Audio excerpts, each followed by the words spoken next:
Hey, good morning, everybody, and welcome. It is Saturday morning. This is Multifamily Unplugged, and I am glad that you're here today.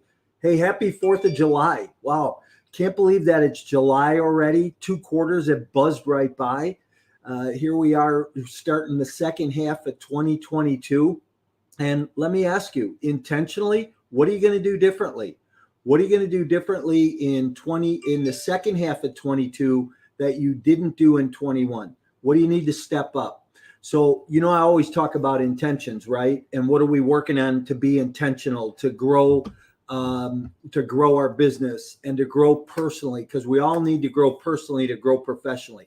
I know today that when we dig into this and we get on with our guest is going to talk about growing personally. Hey, welcome to the show. If you're out in the audience, use the comment box. We want to hear who's here. Drop your name in the chat and tell us where you're from. Good morning, major investor. Glad that you're here. Tell us where you're from. If you have questions for me or Dan along the way, please don't hesitate. Just throw them in there. We'll try and get to them. We're going to talk about a couple things today. First, we're going to talk about multifamily. Of course, this is Multifamily Unplugged. We're going to talk about raising private capital. I'm joined this morning by Dan Fradenburgh. Dan is from Toronto, Canada. Has a couple of companies. dandoesdeals.com. You can find them there, or 506B Me. And what is 506B? Well, we're going to talk a lot about what 506B is, 506C, Reg D deals. We're going to talk about private investing, private equity. So, hey, buckle up. I got a new expression, and I think it's one that we're going to run with. So I want you to grab your coffee. If you're new to the show, go wake somebody up. Let them know we're live. And most importantly, what we're going to talk about this morning is we are going to talk about the GOB Conference coming up. This episode today, we're live. We haven't been live in a few weeks. I'm glad to be live back with you. But this episode today is sponsored by the GoB Network. And if you're a multifamily investor or a real estate investor or somebody looking to get into the multifamily space, I'm going to encourage you to go to the website, gobnetwork.com, register for the platform. There's over 1,000 members across the country that are part of this platform. There's a Slack channel, all kinds of conversation going on a daily basis. So if you have questions, you have interest, you need to learn, you need to grow. Hey, what's the GOB about? It is a nonprofit multifamily organization that supports financial literacy. And we're going to talk about a little bit of that here again this morning. Also, want to just remind you that July 13th and 14th is the GOB Conference live here in Chicago. It will be the biggest conference Chicago has seen in a couple of years, multifamily wise. This is the second year the GOB is putting this on. Be at the O'Hare Westin, right by O'Hare Airport. So if you're flying in, it'll be very convenient. There's still discounted hotel rooms left. Listen, if you're looking for a discounted ticket, you can use my last name, Morawski, and you can get a ticket for $97.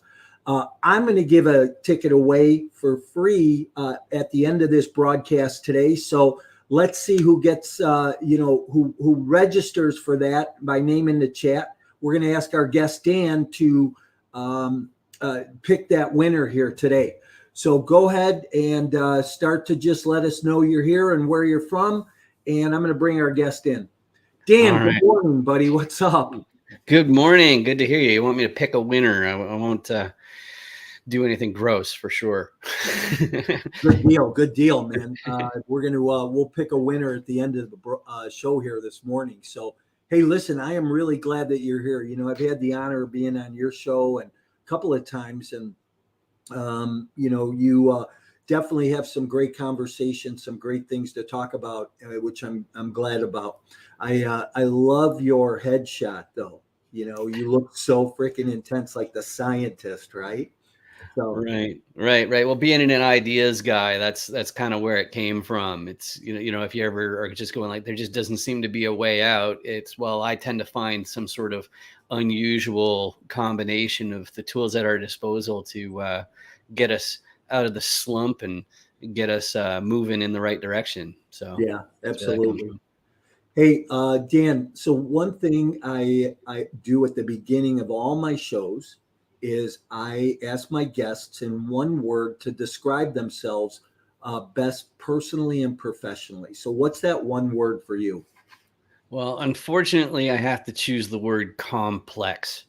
And I've told you before that I love simplicity. I would love for more simplicity to show up in my business and career and all that kind of stuff, but it's just not the hand that I was dealt.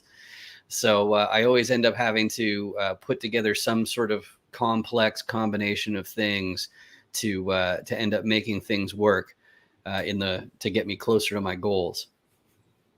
That's interesting. You know, Dan, I always say, and I've really been saying it a lot lately, that I'm going to write a book.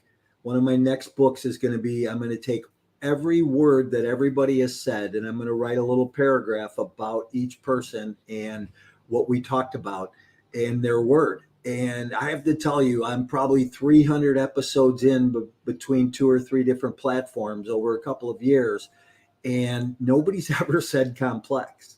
So we're gonna.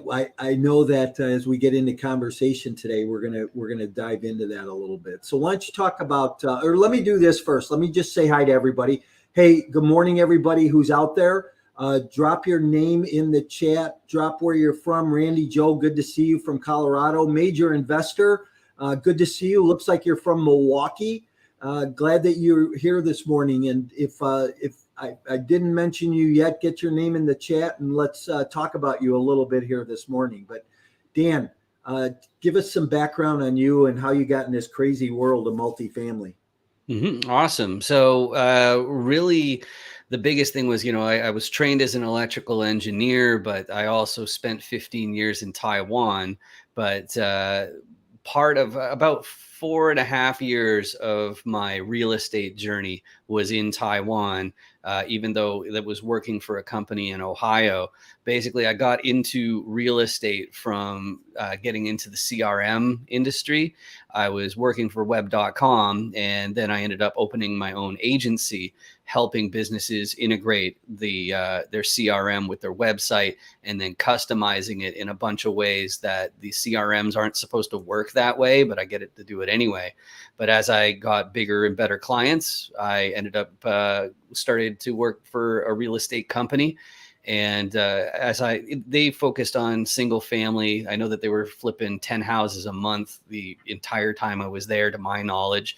And so I had to learn, it's like, okay, how exactly is it that my boss is able to pay me what he pays me? And that's what got me learning it. But being Canadian, I knew that single family and not being local wasn't really a viable pursuit. So once I found out more about multifamily and commercial real estate, I'm like, okay, well, that's the sort of thing that I'd be able to pull off doing over the internet. And the rest is history. Yeah, interesting. Hey, let's talk about CRM for a minute. Sure. Okay. And I'm going to have you explain to people what a CRM is and how important that tool is. You know, when I first went in the real estate business, I started out as a sales agent, and it took me about 3 years. I was on this churn and burn cycle in the beginning, but it took me about 3 years to figure out, a CRM and how important it was and why I needed to have it. And when I think about the leads and the business I did that I kind of didn't keep track of, it still bothers me today because there were a couple hundred there. So, but why don't you explain why that's important and what it is? Yeah, I love how you ended that off, because it really is what most people would miss. And the other thing that I enjoy about my own CRM experience is because I was working with so many businesses, like we're talking thousands of accounts, and they're all entrepreneurs. So they're all doing weird things to try and, make things work for them. So, just to go right from the start, though, a CRM, it's for managing your list of contacts.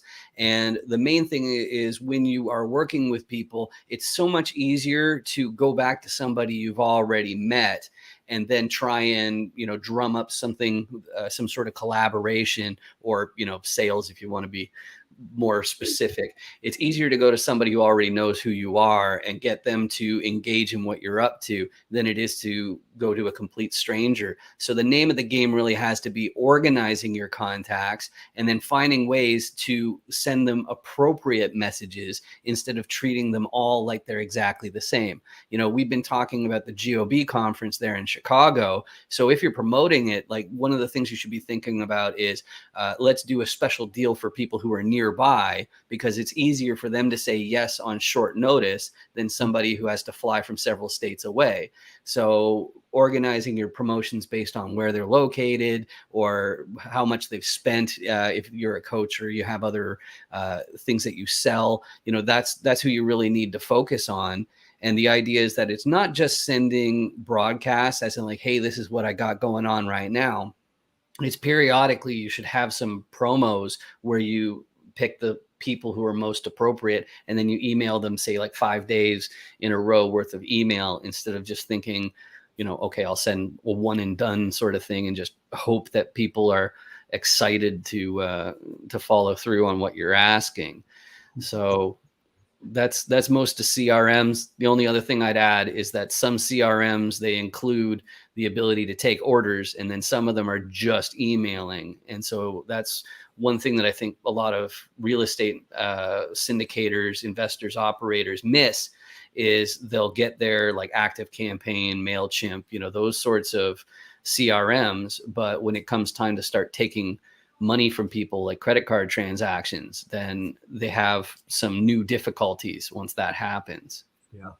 Yeah. You know, I really think that, and I try to teach my coaching clients this all the time, is, you know, get a CRM and, you know, automate your follow-up, you know, because we have to act like farmers, right? So whether we're raising capital or whether we're talking to sellers about possibly buying an off-market property, we need to act like farmers. So you got to plant the seed, water it, because at some point you're going to harvest it, right? So I always tell people, hey, get a CRM, put people in there, you know, do your automation through it, automate your follow-up, make sure you put a phone call in there down the road, make sure you have a couple of handwritten notes, and stay in touch with people, because, you know, people don't care what you know till they know how much you care. And the best way to do that is to stay involved in their life, right? Mm-hmm, mm-hmm. Yep, I absolutely love that. It's so important to, and I think pretty much everybody, even if you do have a CRM, you're probably guilty of not engaging with the people on your list, or maybe even if you do, you might be a little bit too, you know, me-ish, and just saying like, hey, buy my stuff, buy my stuff, buy my stuff, and you're not really sharing value. Like, you know, hey, what's going on? Is right now a good time to invest in multifamily, or should you wait?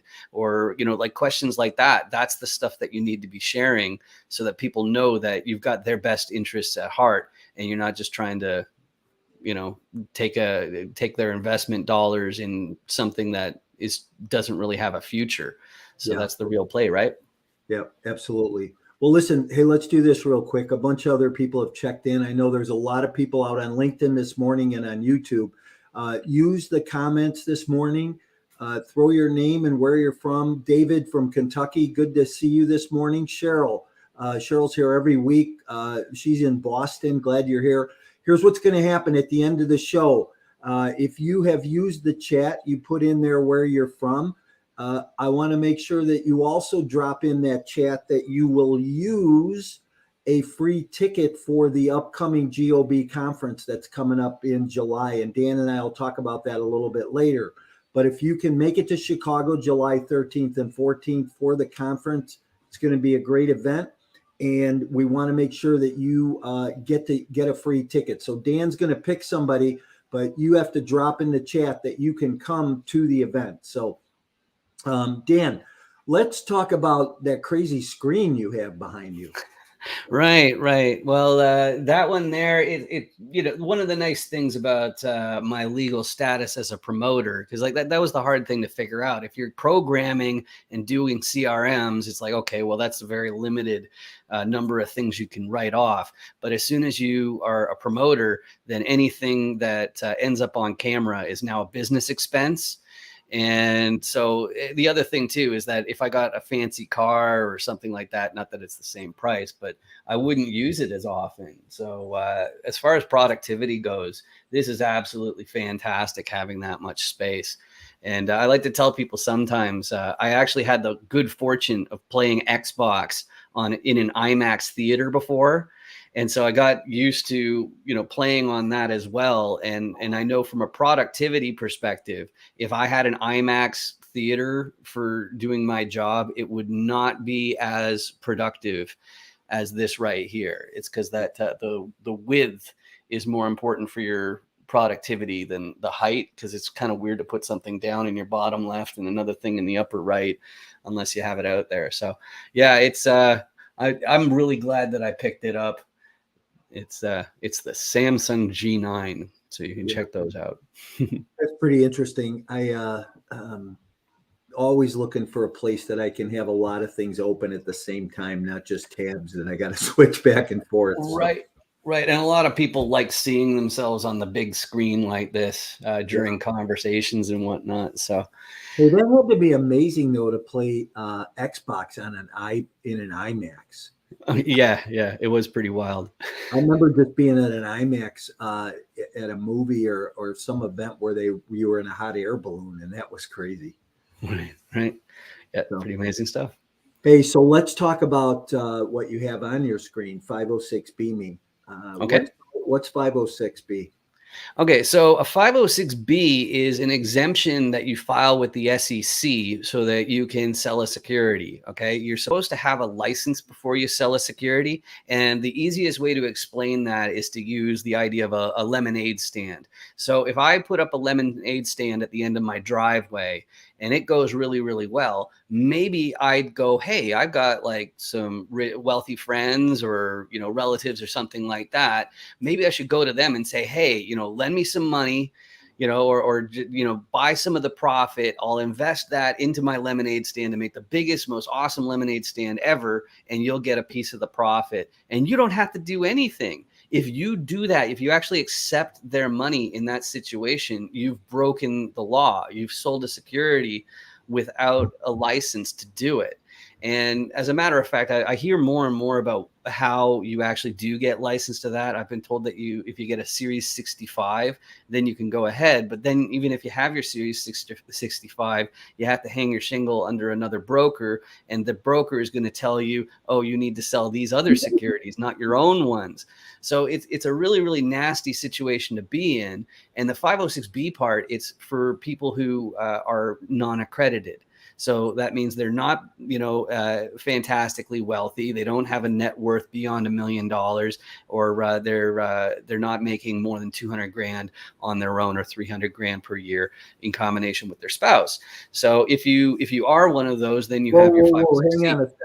Let's back up a minute. Let's talk about what you just talked about, okay? Because you kind of threw that in. And I know that there's some listeners that don't understand that. So talk about that accredited, non-accredited thing. Sure. So they have a special status. The idea of a 506B was to say that, we need to give some opportunity for people to sell securities and get an exemption if they follow the rules. But really, they want to make sure that people aren't pitching people on their deals all willy-nilly.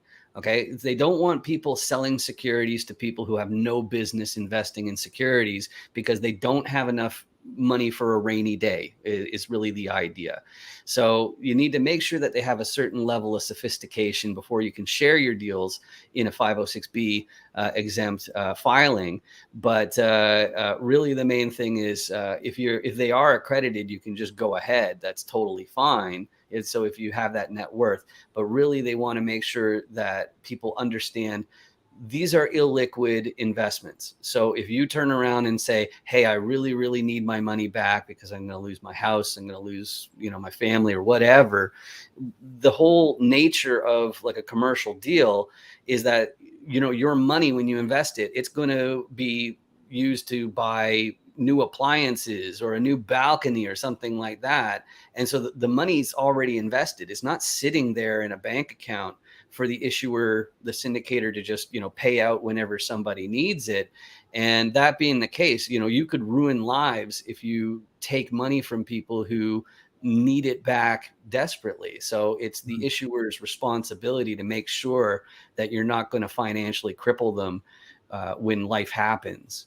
Isn't one of those guidelines that you cannot take the last $10,000 that somebody has? Well, there are with Reg A and Reg CF.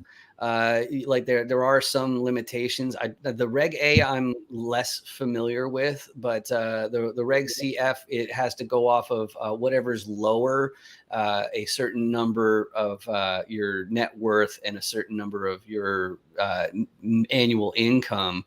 So you might have a situation where somebody's worth tens of millions of dollars, so they cover the net worth part, but maybe they're a CEO who deliberately pays themselves like $1 a year, or maybe it's like a lot less, and so they might only be able to invest in a Reg CF like like 10 grand or 20 grand or something like that, depending on what their salary is. So that makes it really complex, but at least you don't have to be accredited to invest in a CF or a Reg A. But and then 506B, you can invest as a non-accredited investor, but there are those extra restrictions. The biggest one being you cannot say anything in public about it. It's not a public deal. More specifically, you can't entice investors. I love that term because it makes it sound like somebody's waving a donut in your face. Ooh, yeah, donut. Right. Hey, so in the real estate space or the multifamily space, the two most common offerings are what? Oh, yeah, 506B and C are the most common ones. So C are for the accredited investors, and you can publicly advertise on those ones. But the 506B have to be private, and you cannot publicly advertise for your deals on those. So how do I find a 506B investor? So what you have to do is you have to network and find those investors. You have to get to know them. And the weird, unintuitive legal quirk is you have to document your relationship with those investors. So you have to have some sort of record of when you met. And a lot of the securities attorneys that I've interacted with, they also have this questionnaire that they want you to fill out. That has to do with your investing history, your tolerance for risk, and things like that. So you're supposed to have that in hand before you actually pitch the offer. And that way you have what's called a prior substantive relationship. And so that's the real quirk that, if you were just trying to wing it yourself and not talk to any attorneys, that's the part that I think you get missed on. And I think they invented the laws so that if somebody's just creating a Ponzi scheme or basically some sort of scam where there's no fundamental business supporting the investment, they can still pin it on these people saying, hey, yeah, you didn't document your investor relationships before pitching them and taking their money. And so we're going to yank your exemption.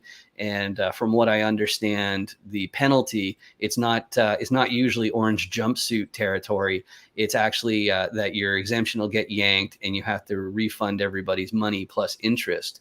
And the reason why people syndicate is because they don't have enough money to do that in the first place. Mm-hmm. So it's a bad situation to not be in compliance. You'd have to liquidate your deal probably. Yep. And you might end up going bankrupt. And I believe you might be at risk of being accused of fraud in that sort of situation as well. But I'm not an attorney. I'm just a guy with an episodic memory. So. Yeah. Yeah, none of this is legal advice, and we're not trying to raise money right now either. So that's correct. Yeah. Hey, as a little disclaimer, because I know my attorney will say, hey, why didn't you, disclaimer this? Right. What are some of the best ways if you're a new investor, you're trying to do a syndication, put together a multifamily deal, or any real estate asset, actually, for that matter? What are some of the best ways to go out and meet private investors? Mm-hmm, mm-hmm. Okay, so as far as meeting them goes, I'll tie this back into why I called myself complex earlier. So my piece was I was going, okay, well, I'm not going to be going to in-person conferences because I have I'm what is also known as freedom challenged. because I'm not American. So that means that I can't just go to the local multifamily investors group, like any of those in-person meetups that are pretty frequent in all major cities, where you can just find other multifamily investors, commercial investors, and meet them that way. But online now, there are so many online Zoom meetings that you can join up on. Most of them are after typical work hours. And then there are plenty of opportunities to meet each other and say, hey, this is where I'm focusing on. This is what I'm looking for. These are the numbers that are in my buy box and things like that. But it's meeting people is absolutely the most important part. The complexity I was referring to, though, is that because I'm from the internet, that meant I had to go, how do I get the information to have that substantive relationship? How do I document those relationships before I get involved, or before they share their private deals with me, for example, as well, because it's a two-way street. I ended up doing it in podcast format. So I just interview people, takes 15 minutes. We had R1, and that way I know exactly what the person's looking for and basically where they are in their investment journey. And so really finding, like, the nice thing about interviewing people and getting their buy box in the interview that way is that way you're not trying to force something that people aren't interested in on them. Instead of saying like, oh, hey, I got this self-storage deal or something like that. It's like you generally shouldn't be approaching multifamily people with self-storage deals unless you've got an idea that the returns and the operator are more important to this investor than the actual asset class. You shouldn't be saying, hey, I know that you know nothing about this asset class that I'm talking about, but I want your money, so I'm going to pitch you anyway. Like, that's not a good way to do business. It's much better to actually just ask people. And that also helps you do your own research. Like for the last 2 years, everybody's been saying Sunbelt, Sunbelt, Sunbelt, Sunbelt. I actually went through all the Department of Agriculture's data to find out, okay, so where's really hot? Where do you get, like way bigger population growth than in other spots in America?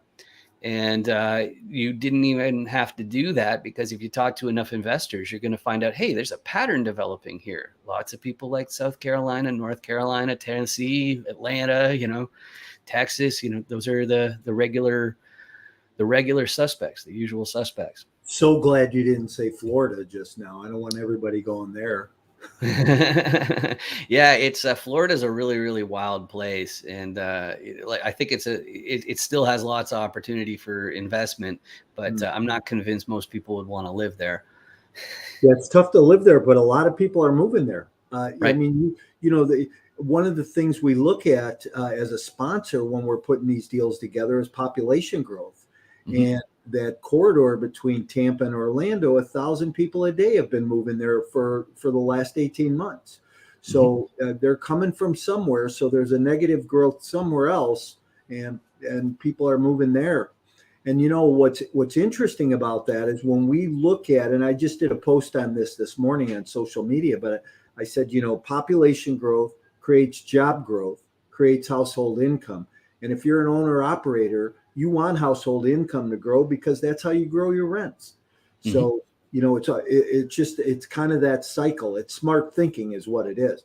And we have this saying, Dan, that follow the smart money, and you can maybe be kind of smart. So look where all the players are at. Mm-hmm. Mm-hmm. Yep. That's exactly it. Where's a place not to invest? Right now, well, it really depends on the jockey. So like I got a lot of people in Tennessee where I've got a lot of respect for them. When I hear their underwriting techniques and what they're accounting for, they're really, really great. And I love self-storage because you don't have to evict people. So that's really nice. But me, like, on my 15-minute interviews, which are all featured on dandoesdeals.com, they all have the Dan Does Deals commercial roll die with the 6 different major roles in a deal. And so when I'm going through these, I'm saying like, okay, so this is who people are looking for. This is what's going on. But because I'm responsible for the marketing piece, a huge amount of my business has to be, it's like, okay, so who's looking for my own skill set, among the sponsors and KPs? Those are the people who I'm always looking for, because they have a business foundation where I can really be fuel to the fire, as opposed to when people are first starting. You need grunts, you need brute force, you need to put in a whole lot of effort, and then, you're going to be somewhere. And, sure, I can do that. But the thing is, like, parting with the extra money up front is a little bit scary for most people. Yeah, So, well, there is an investment outlay, that's for sure. And you have to be willing to, if you're going to play baseball, you got to get out of the batter's box and up to the plate. mm-hmm, So, definitely. It just, hey, so do you do deals in Canada, or most of your deals in the US? I do not do deals in Canada, and most of it is because I've invested so much energy into learning the American system, and also because I worked for American real estate companies. I'd much rather depend on the network I have than to start from zero over here in Canada. The other thing too is that things are always much faster paced in America. In Canada, they tend to be really cautious. There's a joke we have, actually, Canada Day was yesterday. The joke was, how do you get 30 drunken Canadians out of a swimming pool? Do you know how to do that? No. You say, all right, everybody out of the pool. And they'll get out? Yeah. Yeah, they might grumble about it and be like, I don't understand why we can't swim it. There's no police here or anything, but all right. That's crazy, Dan. Yeah. Hey, listen, let's talk about the GOB, Sure. about the organization, about the upcoming conference. What do you, how involved are you? What do you, what's your part in it? Yeah, it's so Jim. He has me helping out for one of the 4-hour sessions. So I'll be doing some of the digital for a 4-hour piece of the 2 days, and other than that, I'll be an attendee virtually, watching and learning from all the people who I don't get to talk to often enough. So that's the place that I'm doing. So the GOB Network is a nonprofit multifamily organization for that supports financial literacy. I think their mission's a great mission. Jim Biggs has really got a big heart and has really been driving this whole thing. If you are not connected with Jim on social media, you need to do that. Need to get connected to the GOB. Go to the website and sign up. There's over 1,000 members right now. And I know that this event coming up in July here, July 13th and 14th, so it's just around the corner. They're expecting 500 to 600 people.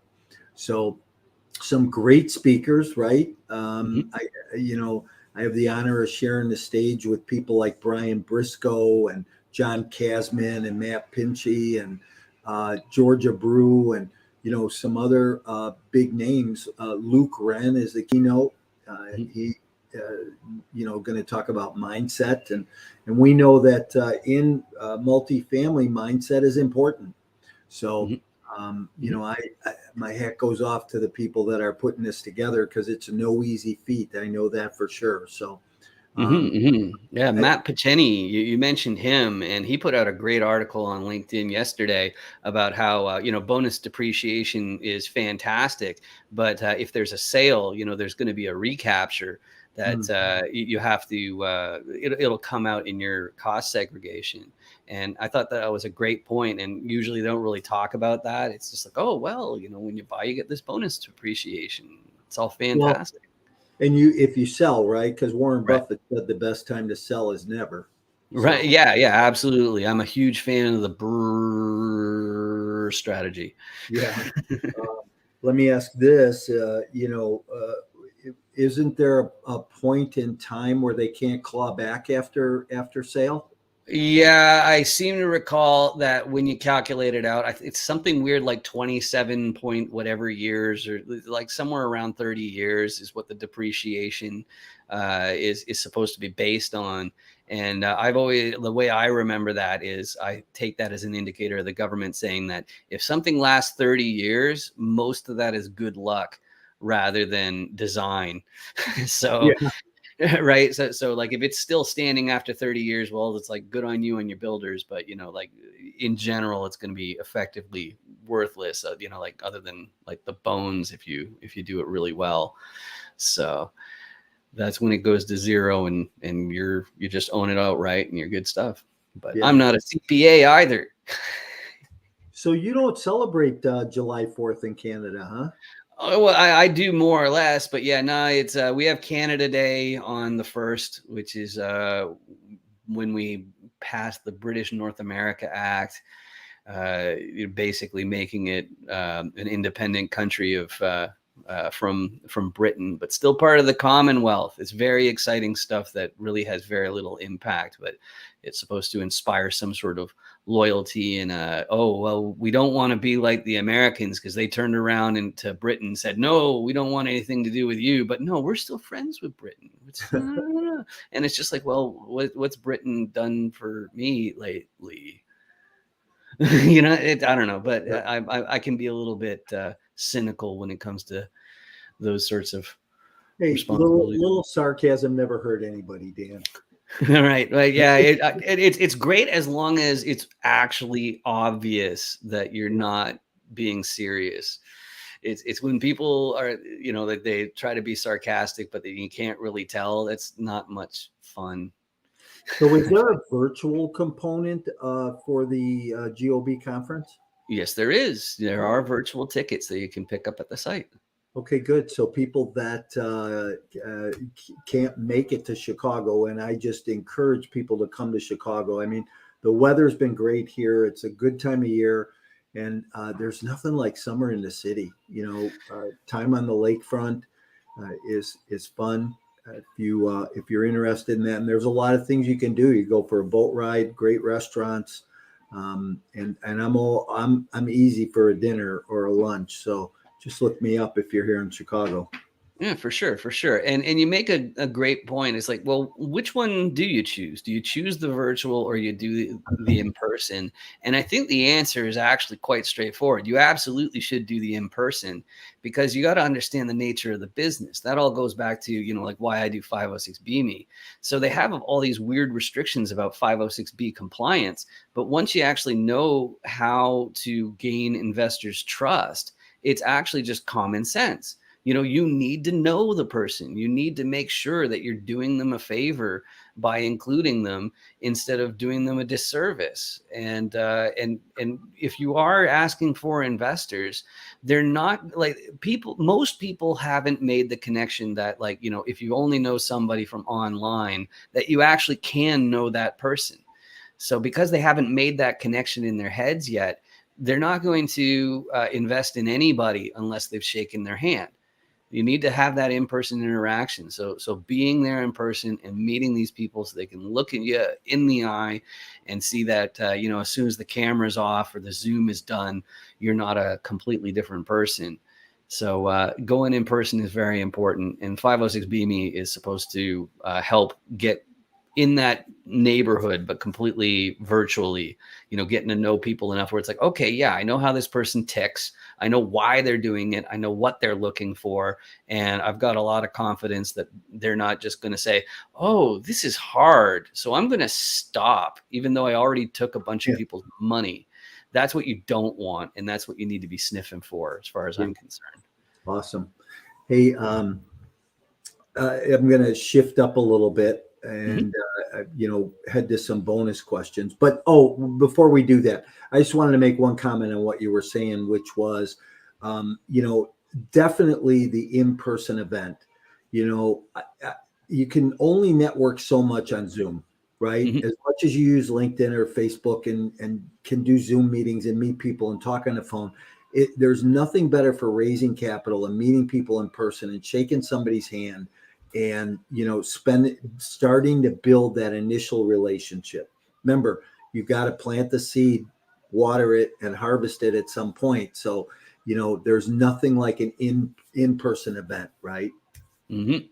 Definitely. All right, 3 bonus questions. All right. Best book you ever read? Oh, wow. Yeah, that's a really hard one because then I'm also prioritizing what part of your life to really focus on. And so like if you want to know me, then the philosophy and the ethics and the metaphysics, like that's paramount. Okay. So like my own favorite book, it has nothing to do with real estate at all, which would be Nagarjuna's Karika. It's Muya Madhya Karakakiya. No, I messed that up. Muya Madhya Kakarika. That's better. That's how you pronounce it, but that's why people call it the Karika.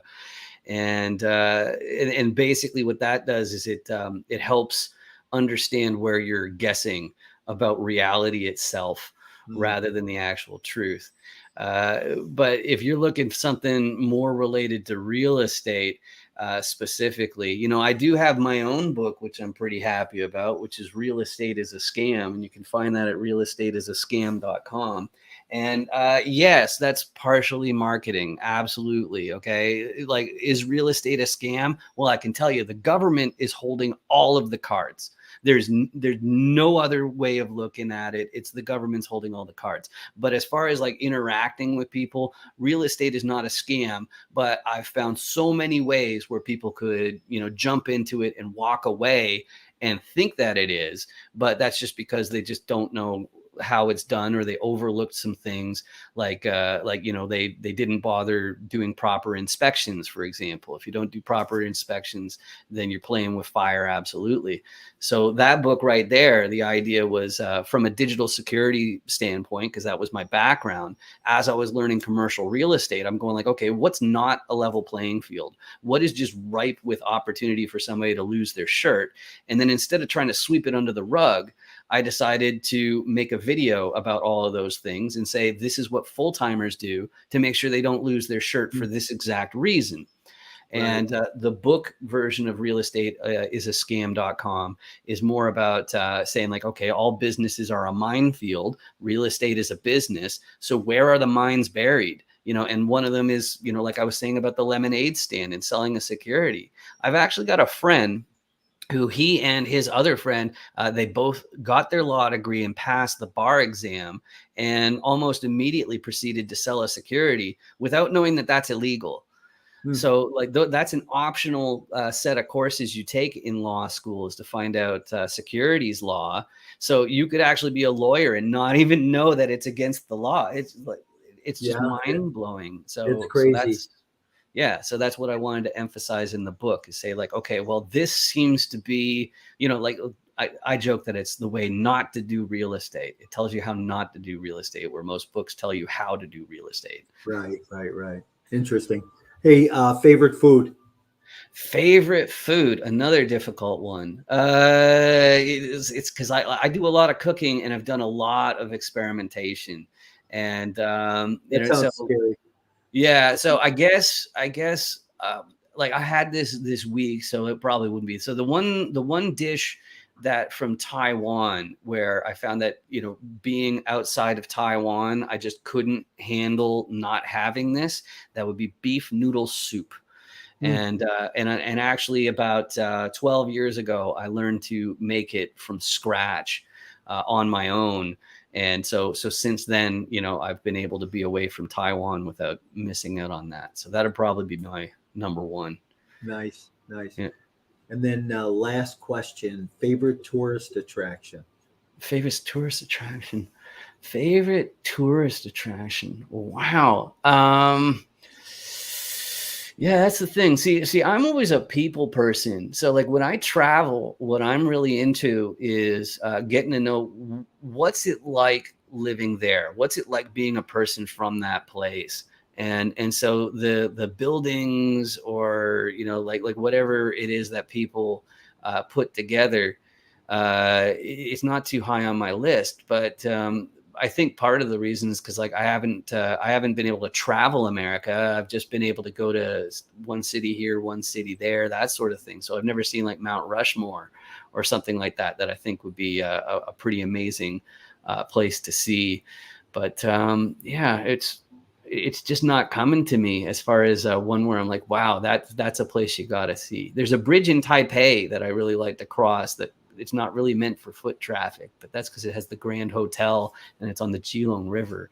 Yeah. So that's, yeah, I really don't know. I guess I got nothing for you there.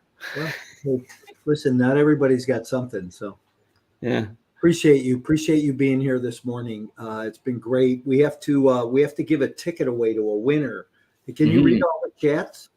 Yeah, let me see here. So I hit comments. There we go. Okay, cool. So what we got? Major investors. Here's what I like. Randy Joe says, I'd like to come to Chicago, but she can't because her W-2. And somebody said, Randy, get out of the chains. Love that. But Cheryl said, Cheryl would like to come to Chicago. And so, I know there's a couple other people that have been on and haven't said anything. Hey, listen, if you're out there and you want a free ticket for the GOB Network Conference, July 13th and 14th, throw in the chat that you can come to Chicago. Dan is going to pick a winner right now. Exactly. So let's see if we got any more coming on here. Honestly though, I'm looking at how much effort Cheryl put into this, and I think it'd be a travesty not to choose her. I'd love to see more engagement here, more people talking. It's sad to see that people miss their chance, but yeah, I think I'm going to have to go for Cheryl here since she's Boston to Chicago. I bet you that's a wonderful trip this time of year. Yeah. Hey, Cheryl, send me an email on that. Send Dan an email and he'll send you some noodles because she said she loves noodles and love to try them.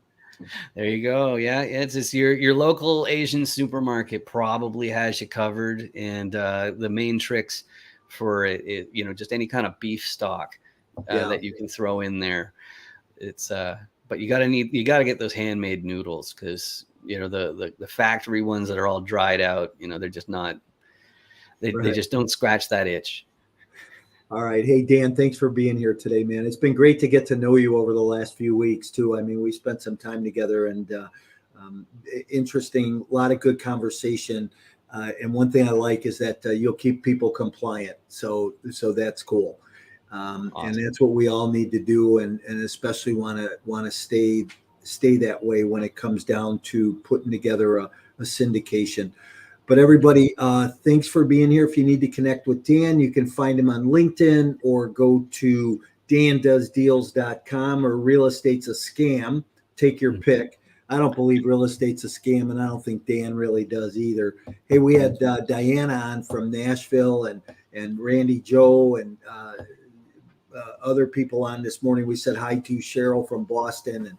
And so we were glad that you're here. Make sure you tell somebody about the show. Listen, if you're on YouTube, subscribe to the channel. We're here every Saturday morning, and there's a ton of free content out there. Get some information, learn more about the multifamily business. And last plug, come to the GOB Conference, July 13th, 14th in Chicago. It's going to be at the O'Hare Westin. It's going to be 2 days of some intense networking. We're going to have great speakers.